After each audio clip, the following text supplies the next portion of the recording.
Today, we're counting down the 20 absolute dumbest prenuptial agreements ever signed by celebrities, famous people, and even royalty. Some will make you laugh. Some will make you cringe. And one, number 7 on this list, is so insane it literally changed how prenups work in an entire country. Buckle up, because we're about to dissect the most ridiculous, bizarre, and downright stupid marriage contracts ever written. And trust me, by number 1, you'll understand why even billionaires sometimes make decisions that would make a Vegas Elvis impersonator say, maybe think this through. We're starting at number 20 with a prenup that's famous for not existing. Charlie Sheen and Denise Richards, the couple who had so much winning energy they forgot to put it in writing. Here's the thing, Charlie Sheen married Denise Richards in 2002. Now, this is the same Charlie Sheen who literally became a meme for his relationships. The man who later admitted he'd, quote, been with more women than he could count. And somehow, they didn't sign a prenup. Denise later revealed on Real Housewives of Beverly Hills that she could have asked for half of everything Charlie made during their marriage. At the time of their divorce, Charlie was one of the highest paid actors on TV, raking in $1.8 million per episode. But Denise didn't take it. In her words, I did not, because I ain't a greedy Fing Wee. Now here's the kicker. Charlie learned his lesson. For his next marriage to Brooke Mueller, he came prepared with a 60-page prenup. That's right, 60 pages. That's not a prenup, Charlie. That's a novel. The dumb part? Not having one with Denise. The smart part? Denise not taking him to the cleaners when she absolutely could have. This is what we call a dumb by omission prenup, and it cost Sheen what he described as messy and pricey. No kidding.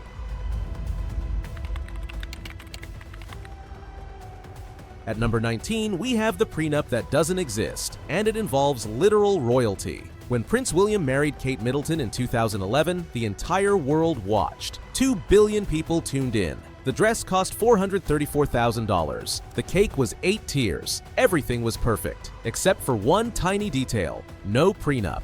Now, you might think, well, maybe royals don't do prenups. Wrong. William's own parents, Charles and Diana, learned that lesson the hard way when Diana walked away with over $27 million in today's money after their divorce. Diana basically took him to the cleaners, according to Charles's own financial advisor. William was advised by lawyers to sign a prenup. He was set to inherit a portion of Diana's $34 million estate and hundreds of millions from the Queen. But William refused. He reportedly said no because it would lack romance and send the wrong message. Sweet? Sure. Smart? Absolutely not. Kate comes from a wealthy family herself, so she has her own assets to protect, but William's gambling with potentially $500 million of royal wealth here. The only reason this works out for the monarchy is that most royal properties and wealth are held in trusts that can't be easily divided. But still, Prince Charming, my guy, your dad learned this lesson already. At least try. Number 18 is the stay sober or get nothing prenup, and honestly, it's equal parts smart and savage. Nicole Kidman and Keith Urban got married in 2006. Nicole had just come off a divorce from Tom Cruise and was reportedly worth around $150 million. Keith Urban, while successful, is primarily known as a country star and a former cocaine addict. Nicole's advisors pushed her to include a sobriety clause in their prenup. The terms: Keith gets $640,000 for every year they stay married. Nice, right? Here's the catch. If Keith relapses, if he uses illegal drugs even once, he loses it all. Every penny. $0, nada. Zilch. Now, this is simultaneously genius and kind of brutal. On one hand, it's an incredible incentive to stay clean. On the other hand, imagine your marriage contract basically saying, hey honey, I love you, but if you slip up, you're broke. The dumb part? Nicole herself admitted she found the clause crude and unromantic, but signed it anyway. They've been married for almost 20 years now, and Keith has stayed sober, so mission accomplished? But still, imagine telling your husband, our love is eternal, unless you relapse, then you get nothing. That's not a prenup, that's a threat.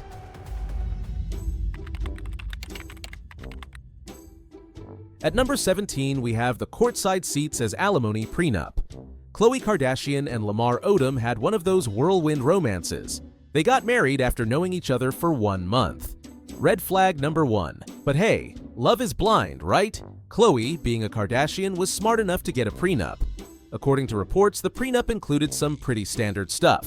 Khloé would get $500,000 for each year of marriage, the couple's house, a new car at the end of every lease term, and $25,000 a month in support. But here's where it gets weird. The prenup allegedly also stated that Lamar would give Khloé and her entire family courtside Lakers tickets if they ever divorced. Think about that. Not just money, not just property. Lamar had to guarantee courtside seats to the whole Kardashian clan. That's Khloé, Kim, Kourtney, Kendall, Kylie, Kris. That's like 10 plus people at $3,000 per seat. The dumb part? This is what happens when you marry someone after 30 days. You end up with a prenup that reads like a wish list instead of a legal document. They divorced in 2016.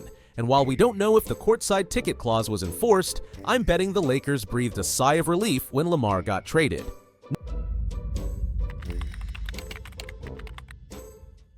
Number 16 is the only prenup on this list that's actually kind of sweet, but also weird. Mark Zuckerberg, founder of Facebook and one of the richest men alive, married Priscilla Chan in 2012. Their combined net worth is in the billions with a B. But their prenup doesn't focus on money. It focuses on date nights.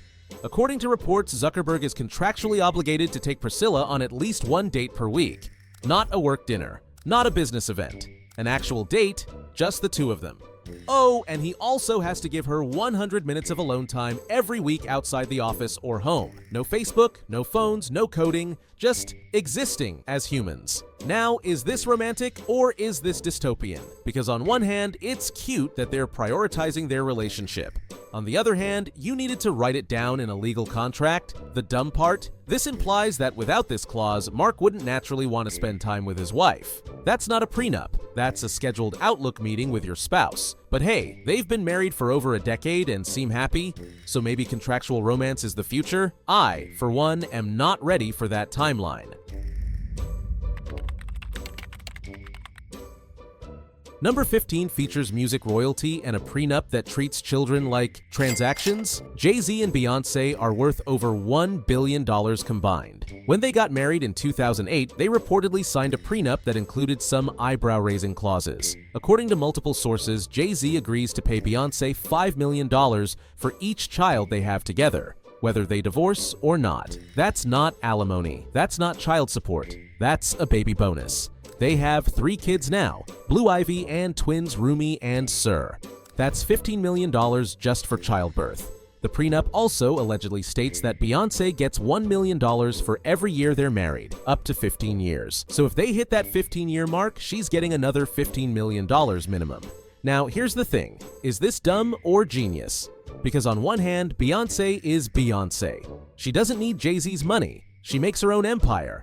But on the other hand, why are we assigning dollar values to children like they're business acquisitions? The dumb part? This prenup makes it sound like their family is a franchise deal. Congratulations on your new child, here's your $5 million signing bonus. I'm not saying it's wrong, I'm just saying it's weird. And honestly, they're both so rich it probably doesn't even matter.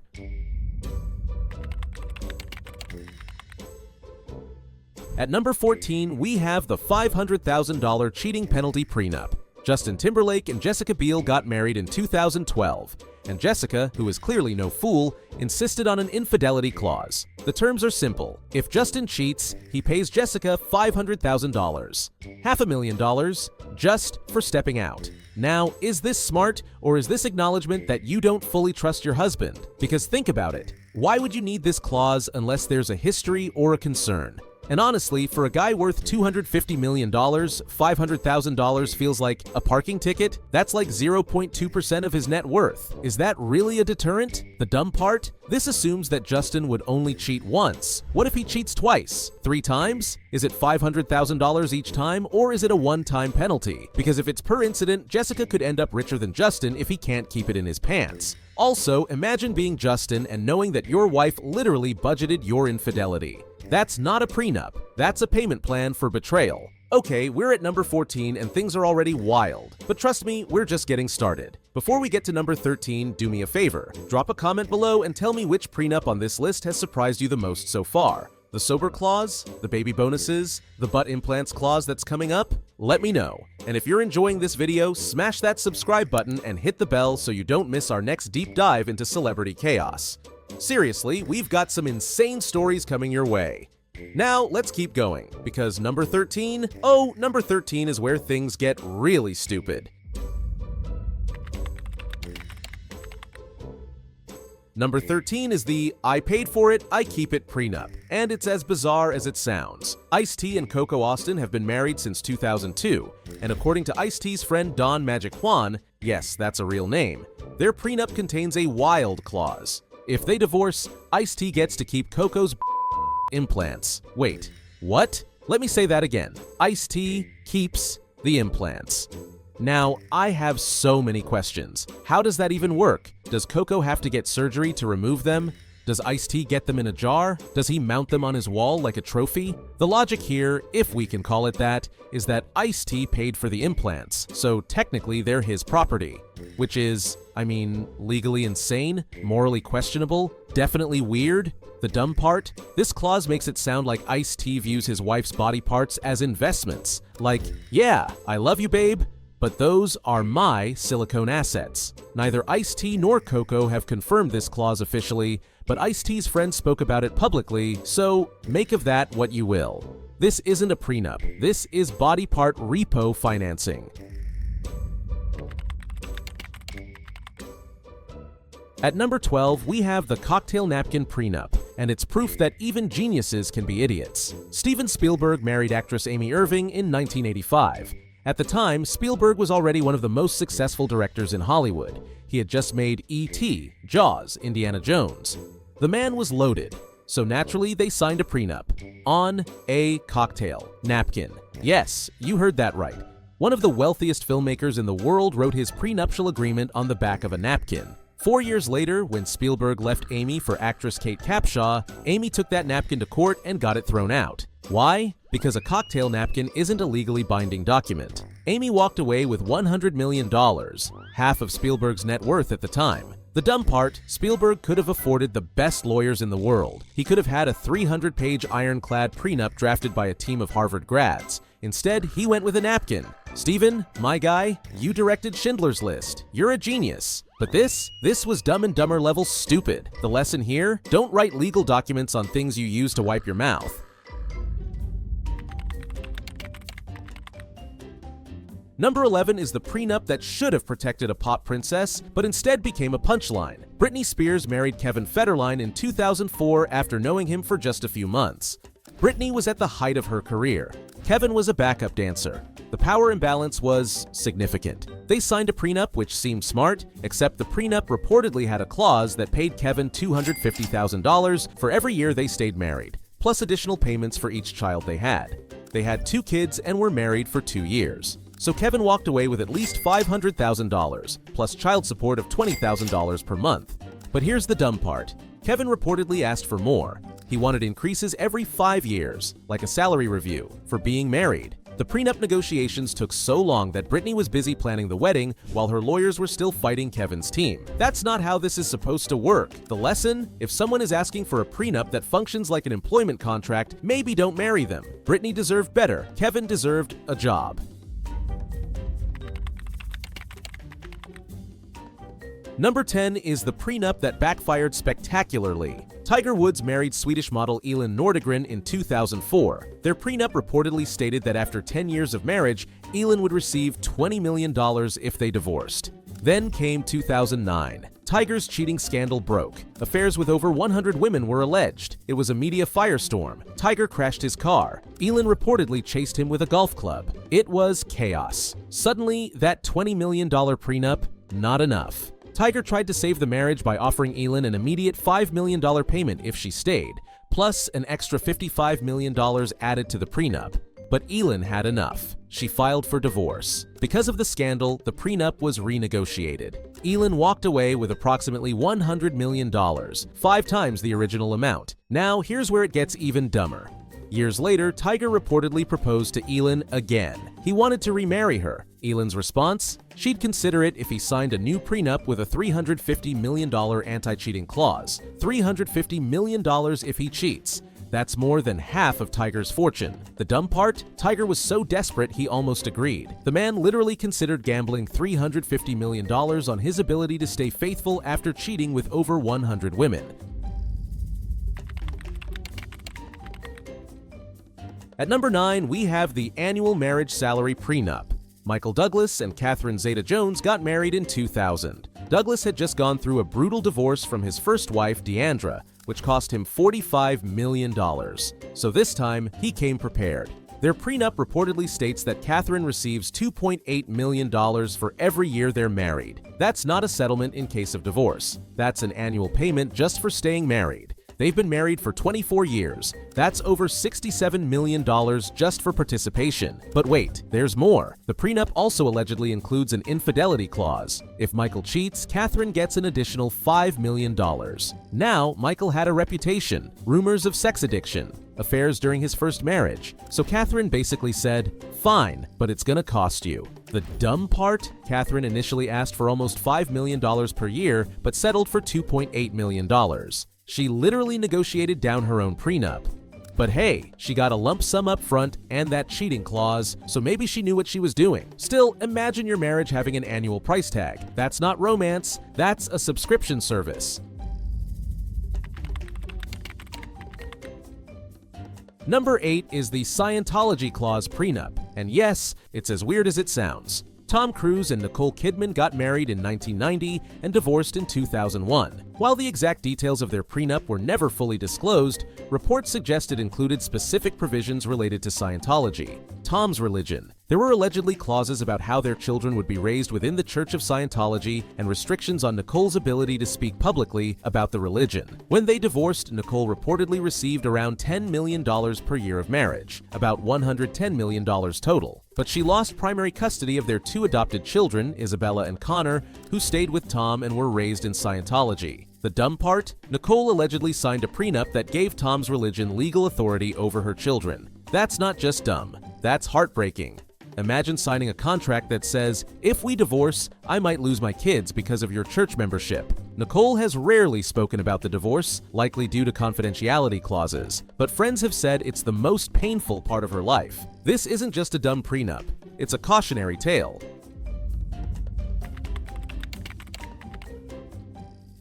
Number 7 is the expiration date prenup, and it's a masterclass in bad timing. Chris Rock and Malak Compton Rock got married in 1996. They signed a prenup that seemed solid, except it had a 20-year expiration clause. After 20 years, the prenup would become null and void. And guess what happened? Malak filed for divorce in 2015, just after the prenup expired. Without the prenup, California's community property laws kicked in, which meant Malak was entitled to half of everything Chris earned during the marriage. And Chris Rock was one of the highest paid comedians in the world at that time. The settlement details were never fully disclosed, but estimates suggest Chris paid out between $40 to $70 million. The dumb part? Who puts an expiration date on a prenup? That's like having house insurance that cancels right before hurricane season. Chris's lawyers basically said, you know what, in 20 years, you probably won't get divorced, so let's just make this prenup self-destruct. Spoiler alert, they got divorced. The lesson? Prenups shouldn't have expiration dates. Love might be eternal, but legal documents should be more eternal. At number 6, we have another Tom Cruise prenup, and this one's all about timing. Tom Cruise and Katie Holmes got married in 2006.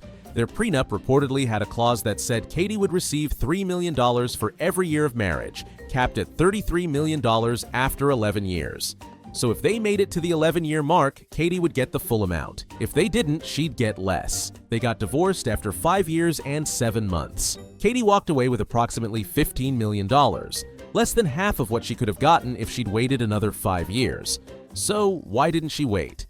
According to reports, Katie was concerned about Scientology's influence on their daughter, Suri. She reportedly planned the divorce like a military operation, filing in secret, blindsiding Tom, and securing custody before he could react. The dumb part? The prenup created a financial incentive to stay in an unhappy marriage for 11 years. That's not a marriage. That's a minimum contract. Imagine telling your wife, if you can just tolerate me for 11 years, I'll give you $33 million. Katie chose her daughter's well-being over money. Good for her. But Tom's lawyers? Yikes. That prenup was designed to trap someone. Number 5 takes us back to royalty, and this time it's the wait, that's all I get prenup. Sarah Ferguson, Fergie, married Prince Andrew in 1986. They seemed like the perfect royal couple, but by 1996 they were divorced and Fergie learned a harsh lesson about royal finances. She reportedly received a settlement of only £800,000, about $1.3 million in today's money. Plus, she got to live in the family home with their daughters. That sounds like a lot, right? Except Andrew is a prince, and Fergie was married to him for 10 years. Diana got $27 million. Fergie got $1.3 million. That's a massive difference. Why? Because Fergie didn't have the same public sympathy Diana had. And allegedly, Fergie's prenup wasn't favorable because she came from a less wealthy family and had less leverage. The dumb part? Years later, Fergie was drowning in debt. She reportedly had to hire Diana's divorce lawyer to try to renegotiate. She also got caught in a scandal trying to sell access to Prince Andrew for money. Fergie basically got screwed by a prenup that assumed royal marriages don't end poorly. The lesson? Even if you're marrying a prince, read the prenup. Okay, we're bringing Charlie Sheen back for number 4 because while they didn't have a prenup when they divorced, there were reports of a prenup being drawn up beforehand, with one of the most ridiculous clauses ever. Before they got married, there were rumors that Denise Richards wanted Charlie to sign a prenup with a $4 million cheating clause. If Charlie cheated, Denise would get $2 million as a divorce settlement plus another $2 million as a penalty. Charlie Sheen, Mr. I've been with more women than I can count, and Denise wanted to charge him $4 million if he strayed. Now, this prenup was allegedly suggested by Charlie's father, Martin Sheen, as a way to keep Charlie faithful. The dumb part? They apparently didn't sign this version, because when they actually got married, they had no prenup at all. So Denise went from, I want $4 million if you cheat, to actually, let's not have any legal protection whatsoever. Pick a lane, guys. Either protect yourself or don't. But don't flip-flop between the two. This is what we call dumb by indecision. Number 3 is the You Get Nothing prenup, and it's as harsh as it sounds. Hugh Hefner, the Playboy founder, married Crystal Harris in 2012. Crystal was 60 years younger than Hugh. He was 86. She was 26. The prenup? Crystal would receive $0 from Hugh's fortune if they divorced. She wouldn't get the Playboy mansion. She wouldn't even get to stay in the mansion after divorce or if Hugh died. Hugh was worth an estimated $50 million at the time. Crystal got nothing. Now, some people defended this, saying, well, Crystal knew what she was getting into, but others pointed out the age gap and power imbalance made this exploitative. Crystal did eventually inherit a small amount after Hugh died in 2017, but it was nowhere near his full estate. Most of his money went to his children and charity. The dumb part? Crystal agreed to this. She signed a prenup that said, I'm marrying you, but I get nothing. Why? Love? Publicity? Access to the Playboy brand? We'll never know. But signing a prenup that gives you zero financial security is objectively stupid, no matter how famous your spouse is. Number 2 is the prenup so offensive they never actually got married. And thank God. Jessica Simpson and Dallas Cowboys quarterback Tony Romo dated in the mid-2000s. There was talk of engagement, and then rumors surfaced about a potential prenup clause that made everyone's jaw drop. The alleged clause? Jessica would have to pay Tony $500,000 for every pound she gained over 135 pounds during the marriage. Let me repeat that. $500,000 per pound. So if Jessica gained 10 pounds, that's $5 million. 20 pounds? $10 million. Now, this was never officially confirmed, and Jessica's team denied it. But the rumor alone was enough to cause a media firestorm. And honestly, even if it was fake, the fact that anyone thought Tony Romo would demand this is telling. Jessica was already dealing with constant body shaming from the media at the time. Remember the mom jeans controversy? The constant scrutiny over her weight? And then her boyfriend allegedly wanted to charge her $500,000 per pound? The dumb part? Whether this clause was real or not, their relationship ended shortly after these rumors surfaced. Jessica later said she felt disrespected and that the relationship wasn't healthy. Tony Romo eventually married someone else. Jessica married Eric Johnson and is now worth $200 million, more than Tony's entire career earnings. So who's the real winner here? Not Tony. This prenup, real or rumored, represents everything wrong with celebrity marriage contracts. Control, shame, and treating your partner like a commodity. Jessica dodged a bullet, or in this case, a $500,000 per pound landmine.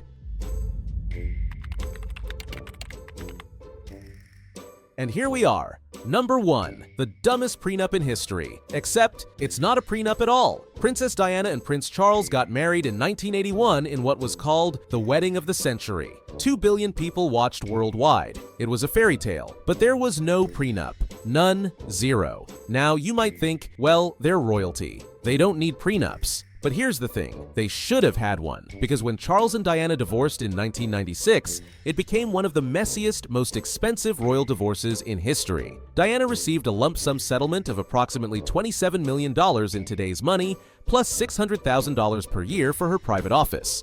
She also got to keep her apartments at Kensington Palace and her jewelry. But here's where it gets truly stupid. Diana gave up her Royal Highness title. She lost her royal protection, and most devastatingly, she had limited say over her son's royal upbringing. Within a year, Diana was dead, killed in a car crash in Paris while being chased by paparazzi. Paparazzi she had no royal protection from because of the divorce settlement. The dumb part? If there had been a prenup, Diana's security and title could have been protected. Her role as the mother of the future king could have been legally defined. Her safety could have been guaranteed. Instead, the royal family treated the divorce like a business transaction. Diana got money, sure, but she lost her protection, her status, and ultimately, her life. This isn't just the dumbest prenup on the list, it's the most tragic example of what happens when powerful families prioritize image over people. Diana deserved better. William and Harry deserved to have their mother protected. And the royal family? They learned nothing, because years later they'd make the same mistakes with Meghan Markle. That's number 1, and honestly, it's not funny, it's just sad. So there you have it, 20 of the absolute dumbest, weirdest, and most heartbreaking prenups in celebrity history. From Charlie Sheen's missing prenup to Tiger Woods' $350 million gamble. From Ice-T keeping Coco's implants to Jessica Simpson's weight clause.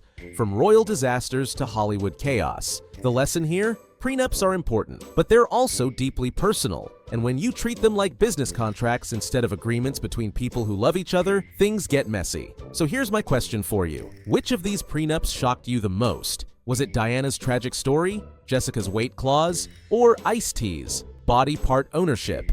Drop your thoughts in the comments below. I want to hear what you think.